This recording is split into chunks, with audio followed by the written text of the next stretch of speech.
সুপ্রিয় দর্শক শ্রোতা, আসসালামু আলাইকুম।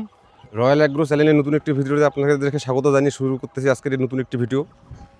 তো আজকের ভিডিওর মাধ্যমে আমরা দেখব যে শিলাবৃষ্টির কারণে টমেটো ক্ষেতের কী পরিমাণ ক্ষতি হয়েছে। এই শিলাবৃষ্টির কারণে এই টমেটো ক্ষেতের ব্যাপক ক্ষয়ক্ষতি হয়েছে। যেই টমেটো ক্ষেতের ফলনটা দীর্ঘ সময় ধরে হারভেস্টিং করা যেত, সেটা আর দেখা গেল যে শিলাবৃষ্টির কারণে আপনারা দেখতে পাচ্ছেন গাছগুলোর কী অবস্থা। গাছগুলো একবারে লাল হয়ে গেছে পাথরের আঘাতে। কারণ প্রচণ্ড পরিমাণ যদি শিলাবৃষ্টির পরিমাণ যদি ভারী হয়, তাহলে ফসলের অনেক ক্ষয়ক্ষতির শিকার হতে হয়। তো প্রাকৃতির যে একটা দুর্যোগ, এই দুর্যোগের সাথে মোকাবিলা করার মতো আমাদের কোনো কিছু নেই।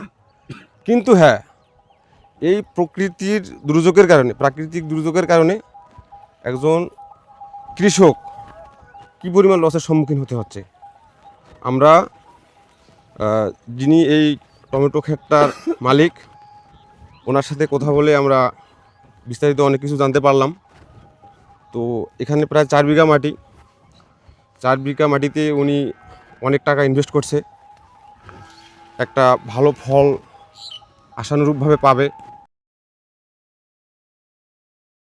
তো কি হলো, এমন একটা পর্যায়ে যে উনি 3টা হারভেস্টিং করছে, 3 টাইম ছিঁড়ার পরে শিলাবৃষ্টি শুরু হয়ে গেছে। এখন শিলাবৃষ্টি শুরু হওয়ার কারণেই আপনারা দেখতে পাচ্ছেন যে টমেটোর গাছগুলোর খুবই নাজেহাল অবস্থা। মানে এখান থেকে আর কোনো ফল হারভেস্টিং করার মতো সেরকম নাই। আপনারা দেখতে পাচ্ছেন যে ফলগুলো আছে এগুলা মানে পরিপূর্ণ হয় নাই, আর পরিপূর্ণভাবে হয় নাই। না হওয়ার মূল কারণ হচ্ছে যে শিলাবৃষ্টির কারণে গাছটা নষ্ট হয়ে গেছে পাথরের আঘাতে, আর ফলগুলাও কিছু ফুলও ঝরে গেছে।